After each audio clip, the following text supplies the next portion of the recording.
Cara, eu acho que Deus faz uns negócios muito interessantes, né? O Gustavo na quinta-feira, o Jonas ontem, o Jean hoje pela manhã, eu acho que os caras prepararam o terreno para que Jesus dê uma aprofundada em algumas coisas na nossa vida, na minha vida e na sua vida.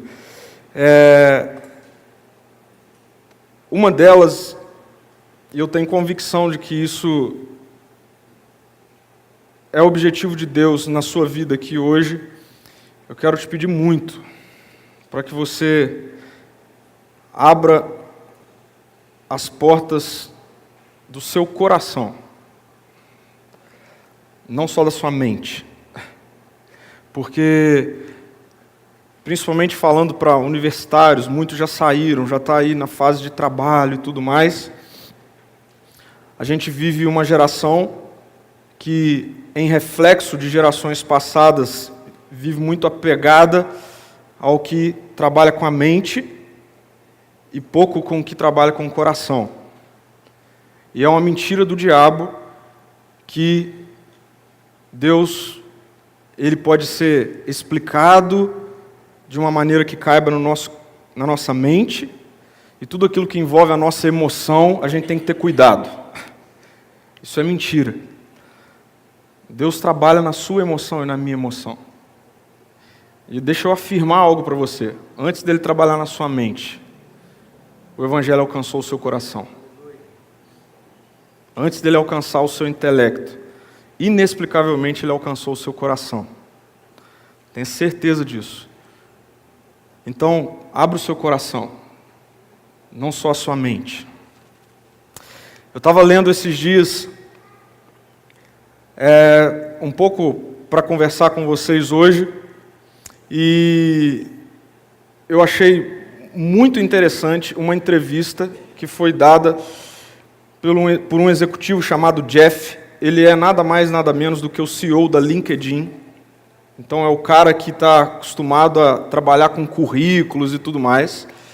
E aí me surpreendeu a forma como ele disse que agora se tornou um mantra dentro da empresa, a maneira com as quais eles estão interessados e atentos a possíveis potências, okay? Seja ela em qual área de mercado for. E aí sabe qual é o mantra que está sendo utilizado por um cara que é o CEO de uma agência de currículos? O mantra é: competências, não diplomas. Competências, não diplomas.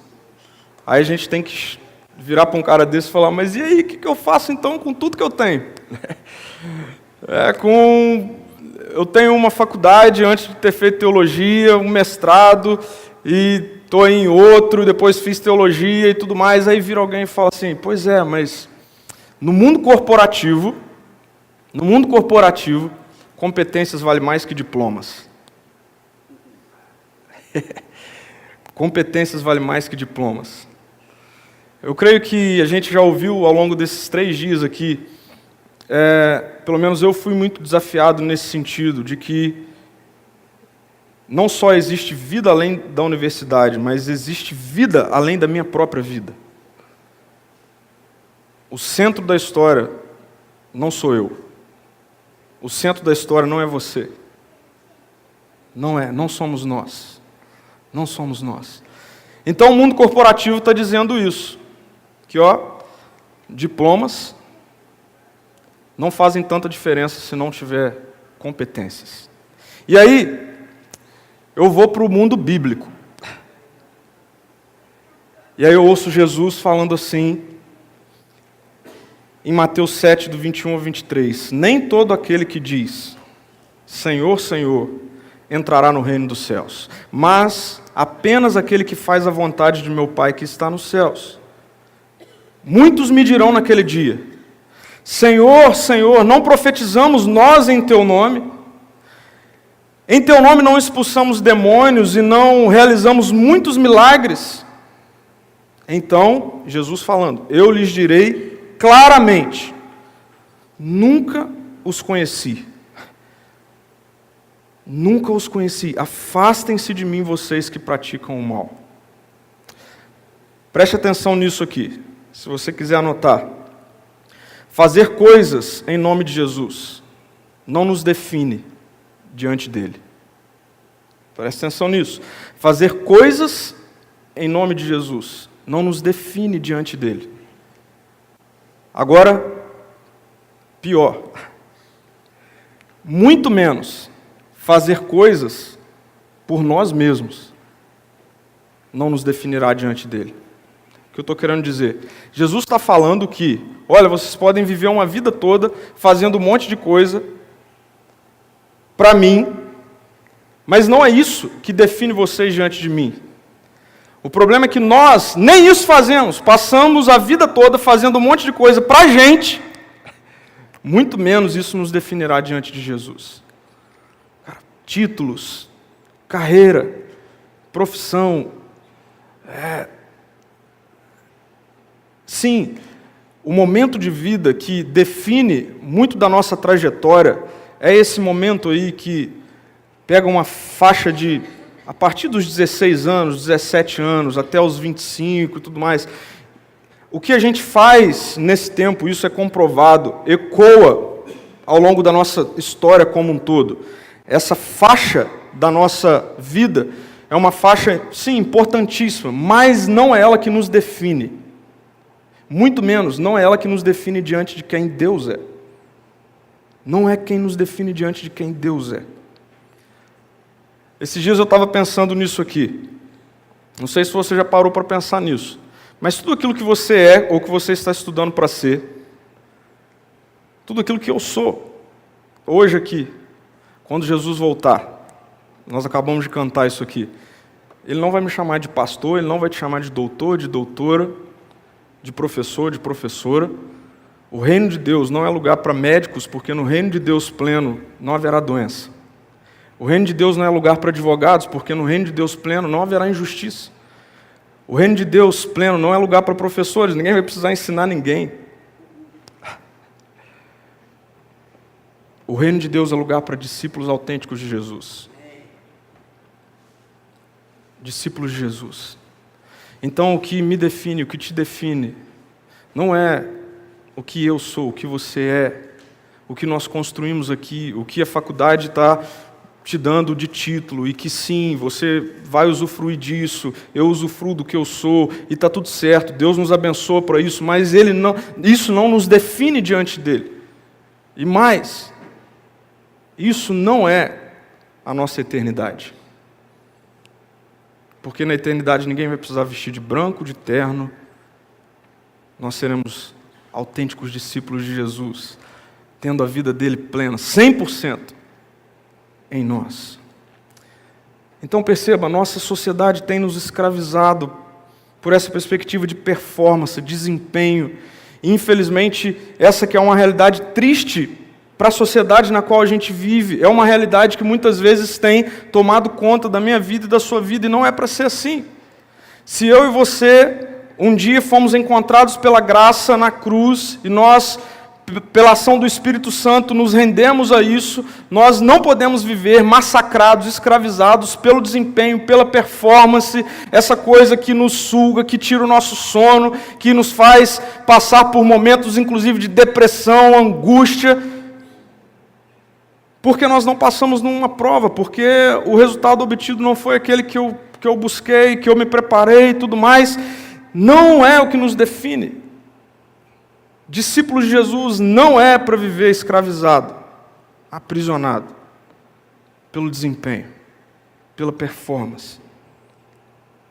Não é. Porque diante de Jesus, você, eu, nós não somos aceitos pelo que eu já fiz, pelo que eu faço, ou por tudo que eu vier fazer. Diante de Jesus, eu e você fomos aceitos por aquilo que Ele fez. Está feito. Eu quero ser bem rápido, a gente ainda tem muita coisa, mas eu creio que ao longo desses 2 dias e meio, algo que talvez esteja no seu coração, ficou no meu coração é, cara, como eu posso experimentar tudo isso que a gente está falando aqui durante esses dias? Como que eu posso experimentar esse negócio da minha identidade não ser essa que eu acho que sou, que a minha sociedade, que a faculdade empurra para que seja? Como eu faço para viver isso na prática, experimentar na prática, essa coisa de ter a paz de Deus que excede todo o entendimento na minha mente, no meu coração, frente a qualquer realidade, a qualquer circunstância, a qualquer situação? Abra sua Bíblia em Colossenses 3, eu quero ler só 3 versículos, Colossenses 3, de 1 a 3, eu creio que o apóstolo Paulo, inspirado pelo Espírito aqui, traz 2 perspectivas, 2 tomadas de decisões, 2 exortações, ou 2 maneiras da gente viver essa vida aqui, para que a gente desfrute disso que Jesus quer. O apóstolo Paulo, na sua carta aos Gálatas, diz que foi para a liberdade que Cristo nos libertou, não é para a gente viver escravizado por nenhuma realidade, preso por nenhuma realidade. Mas será que só eu aqui muitas vezes me pego preso por realidades que não é para me aprisionar? Talvez você está aqui hoje e o que esteja te aprisionando é essa realidade da tensão pela profissão, pela carreira. O que é que você vai fazer? A gente está num tempo de desgraça econômica, de crise econômica, e aí você está se formando, ou você está precisando tomar decisão do que é que você vai fazer, e isso está te consumindo. Cara, não é para ser assim. Mas como é que não é para ser assim? Eu gosto muito de, nos meus tempos com Jesus, ainda bem que é Ele, porque eu leio as coisas, eu falo, agora me ensina como é que eu vou viver esse negócio aqui. E veja, Colossenses 3, de 1 a 3, traz algumas questões que a gente precisa tomar como decisão e encarar como fato real na nossa vida. 2 coisas precisam acontecer na minha vida e na sua vida para que experimentar essa nova identidade de Jesus já se torne real. 2 coisas. Nós precisamos, primeiro, de identificação. Identificação. E a segunda coisa que nós precisamos é de aspiração. Anota essas 2 palavras aí. Identificação e aspiração. Identificação e aspiração. O apóstolo Paulo, inspirado pelo Espírito, em Colossenses 3, diz assim: portanto, já que vocês ressuscitaram com Cristo, identificação. Já que vocês ressuscitaram com Cristo, procurem as coisas que são do alto. Procurem as coisas que são do alto, onde Cristo está assentado à direita de Deus. Mais do que isso, mantenham o pensamento nas coisas do alto e não nas coisas terrenas. Pois vocês morreram, e agora a sua vida está escondida com Cristo em Deus. Deixa eu pedir licença aqui para eu cuidar do meu dedão. Quem estava na palestra do Jonas vai entender. O meu dedão está assim. A Marina me deu um tênis que está... É porque meu pé é assim, e o tênis é assim, né? E aí ele está novo, ele está assim. Então, já que eu preciso cuidar do meu dedão, eu vou tirar o meu tênis, porque senão eu não vou conseguir pregar. Não está com chulé, ele está novo, não está com problema nenhum. Pronto. Uau. Agora vai. Vamos lá, identificação. Cara, nós precisamos de identificação com Jesus. Identificação com Jesus. O apóstolo Paulo traz 2 realidades aqui. Ele diz assim: vocês ressuscitaram com Cristo, vocês morreram com Ele, e agora a vida de vocês está escondida com Cristo, em Deus. Paulo, inspirado pelo Espírito, afirma essas 2 coisas, que diz respeito a todo aquele que um dia se rendeu ao Evangelho de Jesus Cristo. A todo aquele que um dia se rendeu ao Evangelho de Jesus Cristo. Vocês vão se lembrar, o Jonas, na sua palestra ontem, usou em alguns momentos a expressão natureza adâmica, não é verdade? Se referindo a uma primeira natureza que ficou, ou que foi a partir da rebelião do homem, da queda em Adão, representada em Adão, que então consome toda a humanidade. A péssima notícia é que todo ser humano, isso inclui eu, você, minha filhinha de 2 anos e meio, qualquer bebê que nasça, representados em Adão. Isso significa escravizados pelo pecado, rebelados contra o governo bom e amoroso de Deus. Não tem como fazer coisa boa. Não tem como sair nada de bom. Natureza miserável. Miserável. Mas existe uma segunda representatividade: Jesus Cristo. Jesus Cristo foi o Filho único do Deus vivo, o ser humano perfeito que entrou na história e um dia foi para a cruz. E naquele dia, levou sobre ele as iniquidades de pessoas como eu e você, que nascemos representados por Adão. E quando nós nos rendemos a essa verdade, Deus olha para nós e Ele vê Jesus. Então, nós precisamos entender que, na perspectiva do céu, do reino de Deus, existem dois seres humanos: Adão e Jesus. Ou nós somos representados por Adão, ou nós somos representados por Jesus. Todo ser humano nasce representado por Adão. Quando é encontrado pelo Evangelho da Graça e se rende a ele, passa a ser representado por Jesus. E aí a gente encontra o apóstolo Paulo nas suas cartas chamando todo mundo de santo e desce a lenha na turma. Mas que santo é esse? Pois é, porque na ótica do reino, na ótica de Deus, Deus olha para mim e para você, mesmo quando nós caímos, Ele vê Jesus. Nós somos representados por Ele. Isso é identificação. Agora, isso traz como prerrogativa, como estilo de vida, como maneira de viver, uma vida de identidade em Jesus. O que significa dizer o que essa afirmativa de Paulo diz: nós morremos. Então, por incrível que pareça, só existe vida depois da morte. Para que eu e você tenhamos vida, por causa da identificação de Jesus, nós precisamos morrer. Você já morreu? Você já morreu para os seus sonhos, suas vontades, seus desejos, a sua história, que, como Jonas colocou aqui, em vários momentos da nossa vida se torna a história do universo. Tudo tem que girar em torno da sua história, da minha história. Pois é, essa história precisa morrer. Então, se você, assim como eu, afirma ser um discípulo de Jesus, um seguidor de Jesus, de segunda a sexta, nos dias em que você está lá envolvido com os seus afazeres, atividade de faculdade ou trabalho e tudo mais, a pergunta é: quem é que toma as decisões? Você ou Jesus? Não tem como viver a vida do reino de forma prática se você não morrer, se eu não morrer, para que Jesus viva. Por isso o apóstolo Paulo começa falando de ressurreição, nessa afirmativa de que vocês podem e devem viver assim porque vocês ressuscitaram com Cristo. Ao terceiro dia, quando Jesus veio da morte em vida, ressuscitou, Ele traz consigo já um novo estilo de vida, uma nova maneira de viver, um novo paradigma, uma nova cosmovisão de mundo.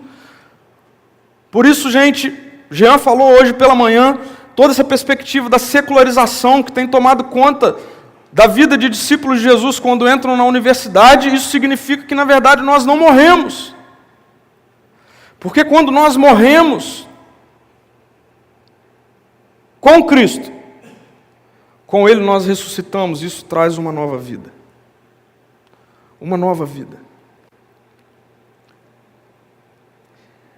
Você já concluiu na sua vida, na sua história, que você estava mais perto de Jesus, mais perto, do que aqueles dois que estavam crucificados com Ele ao seu lado? Você já concluiu isso?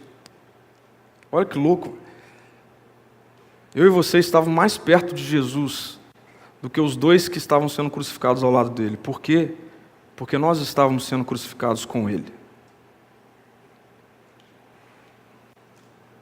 Eu estava naquela cruz. A minha natureza antiga estava naquela cruz. A sua natureza antiga estava naquela cruz. Acontece que eu e você não suportaríamos o peso daquela cruz. Ele precisou ir no nosso lugar, mas Ele ressuscitou. Isso significa que eu e você já ressuscitamos, já temos uma nova vida. Agora, essa precisa ser a identificação da nossa vida. Nós precisamos ter a nossa vida identificada com a vida de Jesus. Quando eu olho para a vida de Jesus, quando eu falo de Jesus, quando nós escutamos tudo isso que nós temos escutado aqui ao longo desses dias acerca de Jesus e tudo mais, a gente precisa ouvir isso, tendo a nossa identificação nisso. Ele está falando de mim, é a minha vida. Jesus é a sua vida. Se eu e você morremos com Ele, Ele ressuscitou e trouxe essa nova vida para nós, hoje. Por isso eu falo que não tem a ver com mente, tem a ver com coração. Tem a ver com o nosso coração. A gente precisa parar de ficar tendo envolvimento com a teologia, só para a teologia trazer conhecimento para a nossa mente. A gente precisa parar de ficar lendo coisas difíceis, só para a gente falar que a gente está lendo coisas difíceis. Leia coisas fáceis. E não tem muita coisa mais fácil para eu e você ler do que já não sou eu mais quem vivo, mas Ele vive em mim. A vida que agora eu vivo no corpo não é minha mais. Isso é identificação. A sua vida já está identificada com a vida de Jesus. Isso já fez assim. Porque é assim que é para ser. E aí, galera, eu tenho uma péssima notícia. Se isso ficar na sua mente, isso não vai trazer proveito nenhum para você. Porque vida é algo integral. Nós sentimos. A gente vai ouvir um pouco sobre isso aqui hoje ainda. Experiências. Sentir a vida de Jesus, experimentar a vida de Jesus. Então eu quero começar falando, você precisa ter na vida de Jesus a sua identidade dessa forma. Você está identificado em Jesus. Em Jesus.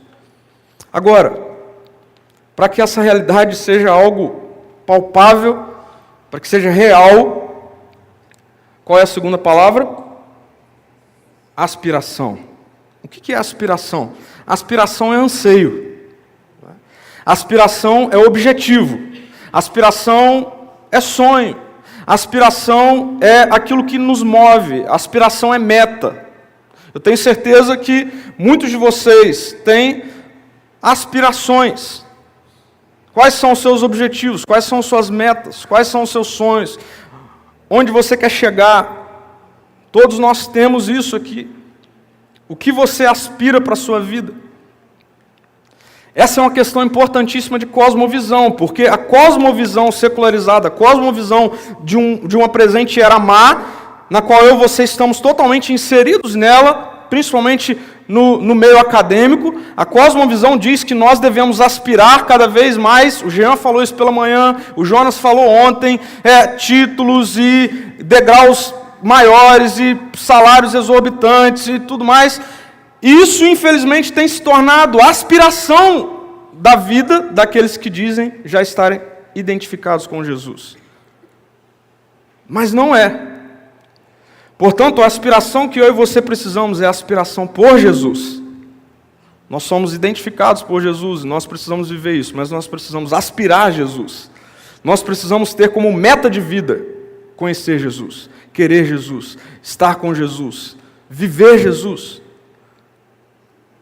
Por isso o apóstolo Paulo diz, já que vocês ressuscitaram com Cristo, ou seja, já que vocês estão identificados na vida de Cristo, aí vem, vocês precisam aspirar a Cristo.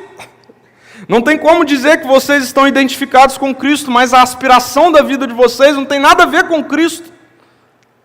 Por isso ele diz assim, procurem as coisas que são do alto.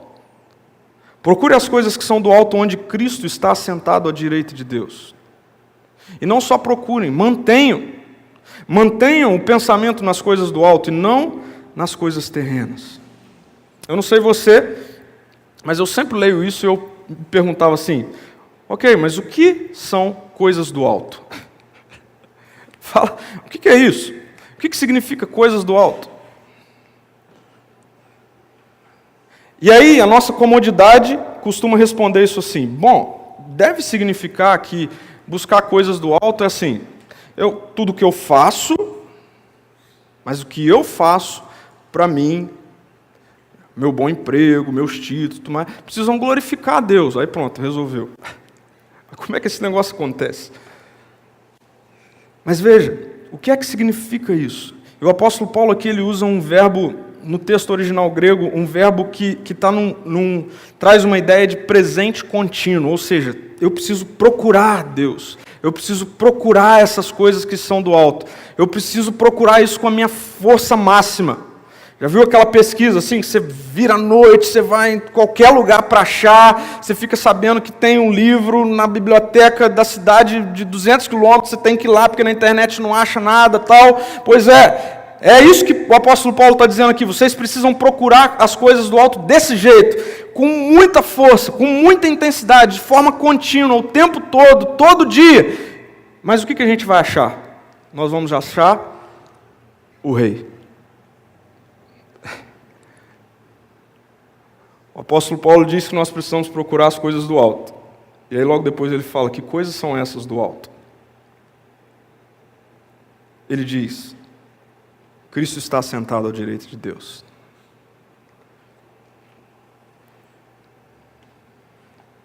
Submissão.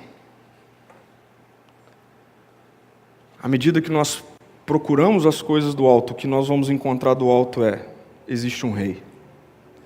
E o rei não é você. Existe domínio. E o domínio não são os seus prazeres, as suas vontades, os seus desejos. Procure as coisas que são do alto. E quando a gente começar a procurar, a gente vai encontrar Jesus. À direita de Deus. Essa é uma expressão que diz respeito a trono. Vão encontrar um governante, um rei. E aí vem uma questão, infelizmente, que tem abalado as estruturas de muitos daqueles que se dizem discípulos de Jesus. Querem se encontrar com uma perspectiva de Jesus romantizada apenas no aspecto da salvação, da graça e tudo mais, mas não querem ser encontrados, achados pelo Rei Jesus, aquele que governa, aquele que domina, aquele que está sentado no trono. Nós queremos, muitas vezes, ter um encontro com um cordeiro que foi morto, mas nós não queremos um encontro com um leão.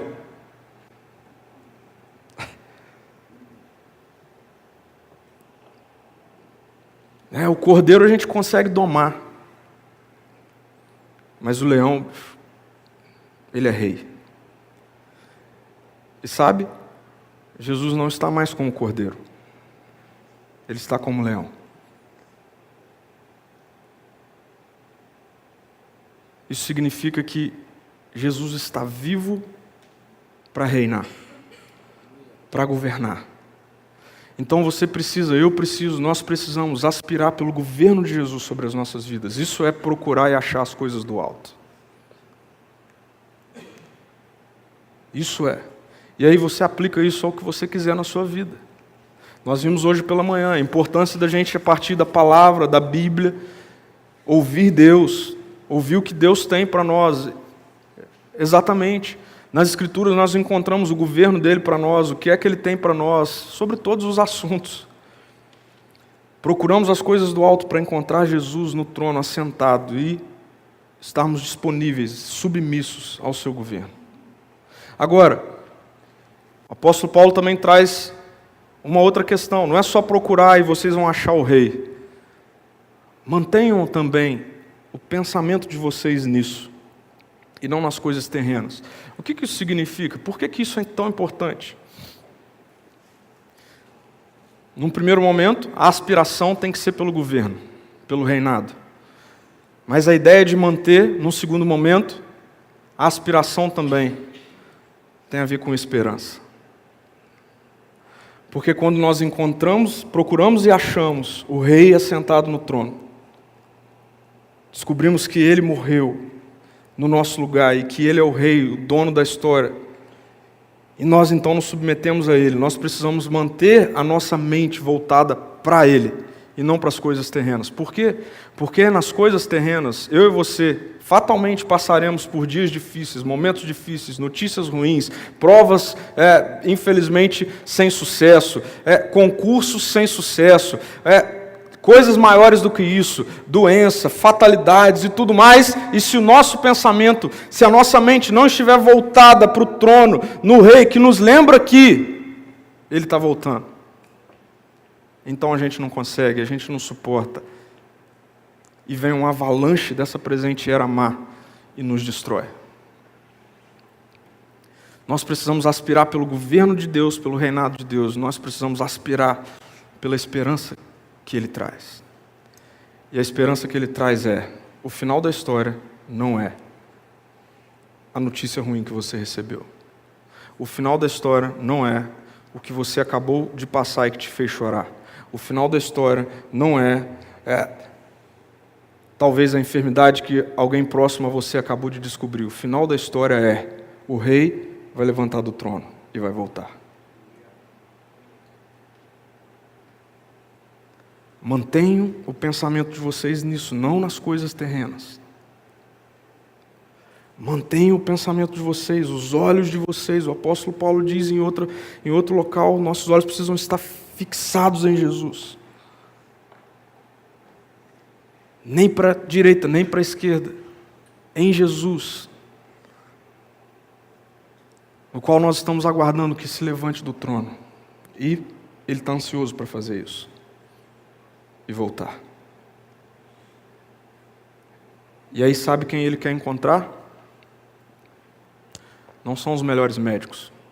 Não são os melhores engenheiros. Não são os melhores advogados. Não são os melhores professores. Não são os doutores, pós-doutores. Ele quer encontrar discípulos, discípulas que o procuraram e o encontraram.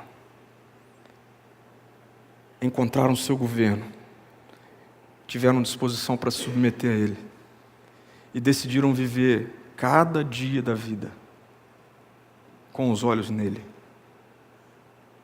aguardando o seu retorno. Tudo que nós ouvimos e aprendemos até aqui só faz sentido se você sair daqui disposto a isso. Jesus, eu quero te achar. Eu quero encontrar o Senhor.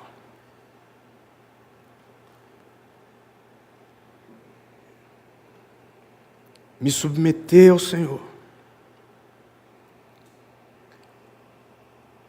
Para que os meus olhos, a minha esperança,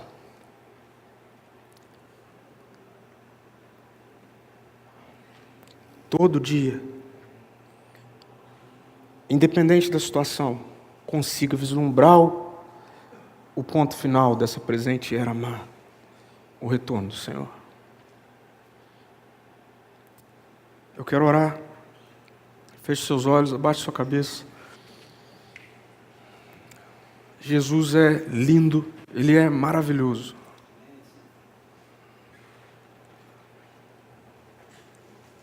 O Pai olhou para essa presente era e não viu um justo sequer, todos representados em Adão, mortos em seus delitos e pecados.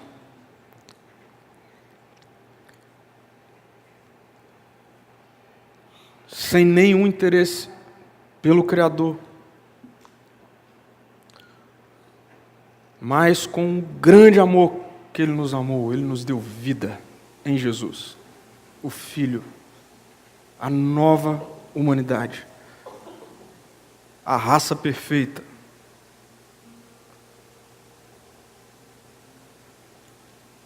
O grande leão que um dia se fez um cordeiro.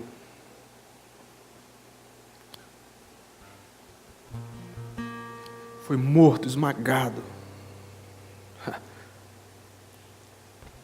E naquele dia eu e você estávamos tão próximos dele. Naquela cruz, que também na sua ressurreição nós estávamos tão próximos dele que nós recebemos nova vida.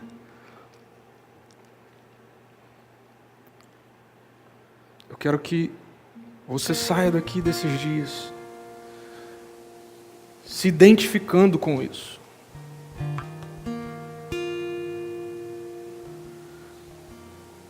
O profeta Isaías diz que ele levou sobre si todas as suas dores, Todas as nossas enfermidades, iniquidades, o castigo que traz paz estava sobre ele.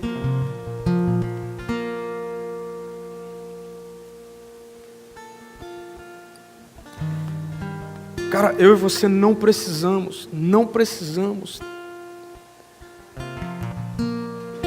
viver uma vida consumida pela ansiedade, pela performance, porque nós morremos. Você precisa morrer, eu preciso morrer, para que Ele viva.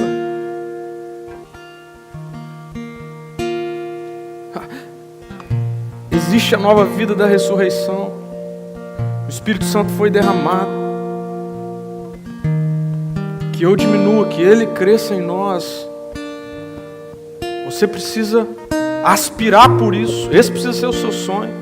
Essa precisa ser a sua meta. Esse precisa ser o seu objetivo. Jesus, se já existe nova vida, então eu quero ela.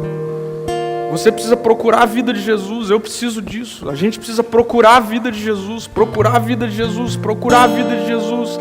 Procurar as coisas do alto. E quando nós encontrarmos, a gente vai encontrar Ele reinando.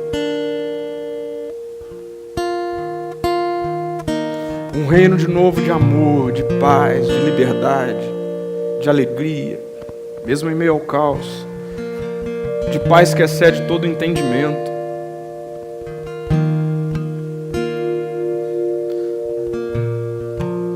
Ah, Senhor,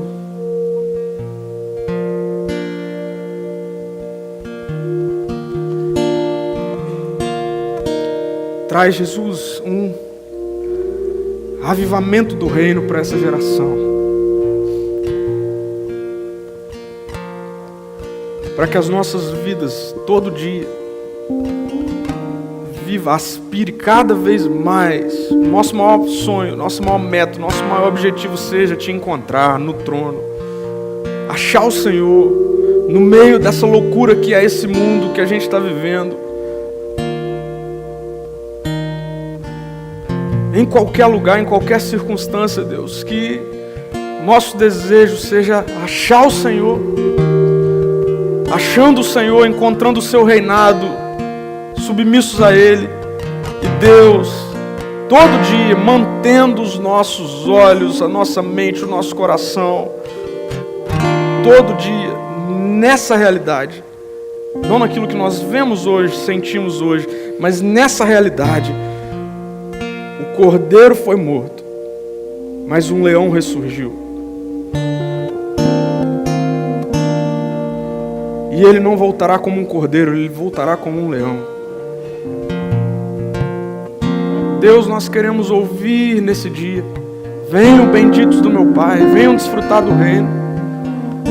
Nós não queremos, Deus, cair na desgraça de ouvir que nós vivemos uma vida toda aqui dedicados demais a nós mesmos, e no meio disso dedicados também à religião, mas sem te conhecer, mas sem intimidade.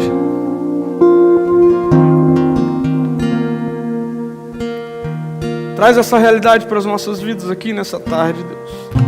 Aquilo que o Senhor fez é o que importa, não o que nós fazemos. Aquilo que o Senhor fez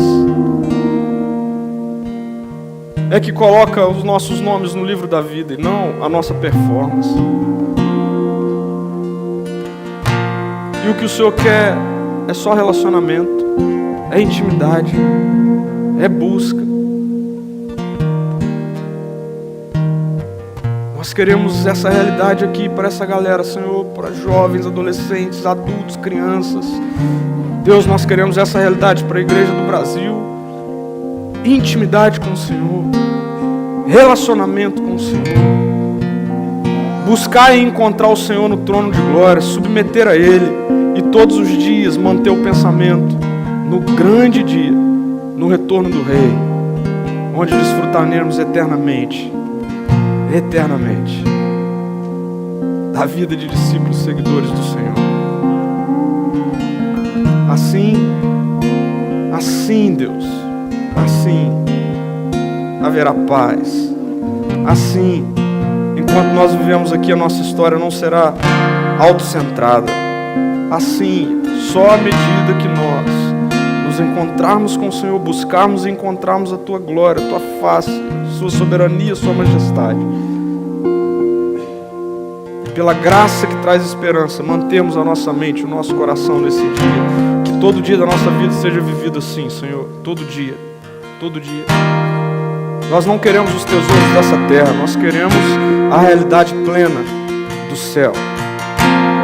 Que isso seja real na vida de cada pessoa aqui. Em nome de Jesus, para a glória de Jesus. Amém, Senhor.